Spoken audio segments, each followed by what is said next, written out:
Hey guys, 綾乃です。今日はアメリカの超有名人、卓球界の超有名人にお会いすることができました。Can you introduce about yourself as shortly? My name is Will Shorts. I'm the owner of the Westchester Table Tennis Center. I'm a table tennis fanatic. I play every day. You have played table tennis more than 10 years every day. Right. So the last day I did not play table tennis was October 3rd, 2012. Oh, no. I was in Croatia. Of course, I had a club lined up to play at, but I couldn't read the street signs.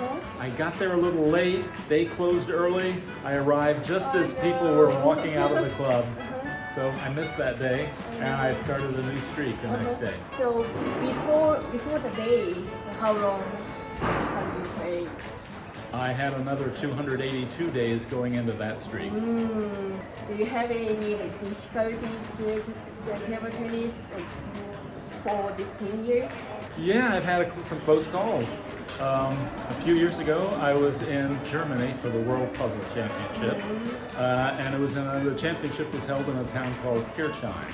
So I found a Kirchheim table tennis club online, corresponded with the manager. He was looking forward to me coming, and I rent a car, I drive to Kirchheim, and in the afternoon I wanted to see just how far away was the club, and I found it was 3 hours away because there's more than one town in Germany with the name Kirchheim, and the club I was going to was 3 hours away and there was no club near me.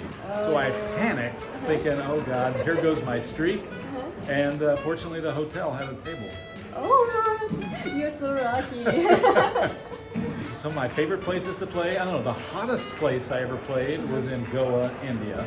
There was a table with, and India is very hot. There was one table, there was no air conditioning, and Inside? it was inside, yeah, but it was just brutally hot. A taxi driver drove me from the hotel to the club a half hour away. He waited for me while I played, took me back for $30. I thought, wow, what a deal that was. I just played a couple hours. After 5 minutes, I was just drenched in sweat, but I played. Oh, that's so interesting. I really love your collection very much. Thank you, thank you. So I've been collecting this for about 3 years. There's a lot of antique table tennis games from the craze in the early 1900s, and I collect those. I also collect books on table tennis. Oh, how did you get so many kinds of table tennis collection? I searched eBay, I searched international antique sites. I even go, there's a site in Japan where you don't have to speak Japanese, you can do it in English, and so I've gotten some nice things from Japan. The earliest games Thank you for opening.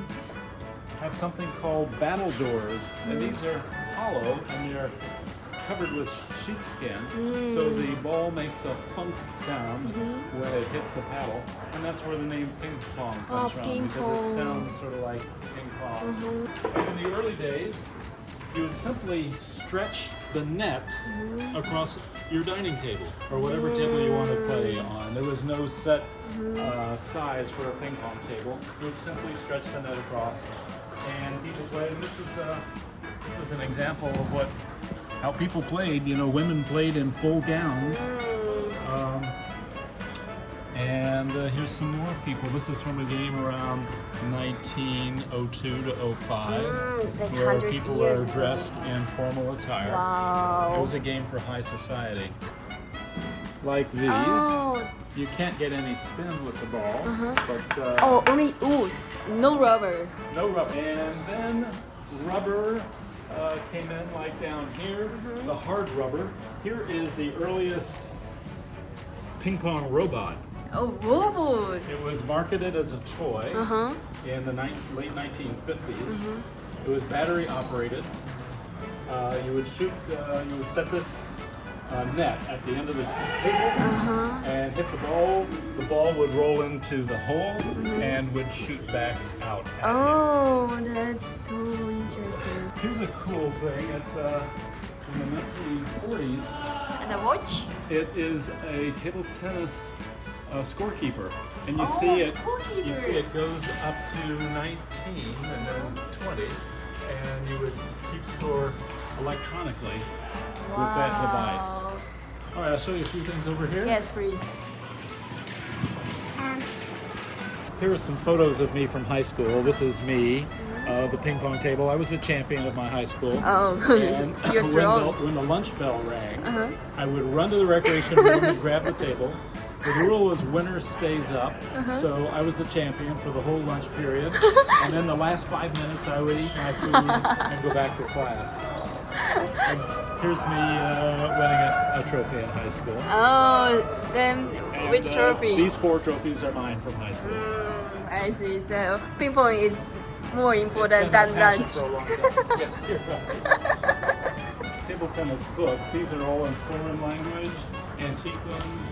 These are ones in English. I love Yeah, I can see Japanese one here. Yeah. Yeah. The World Championships were held in Japan.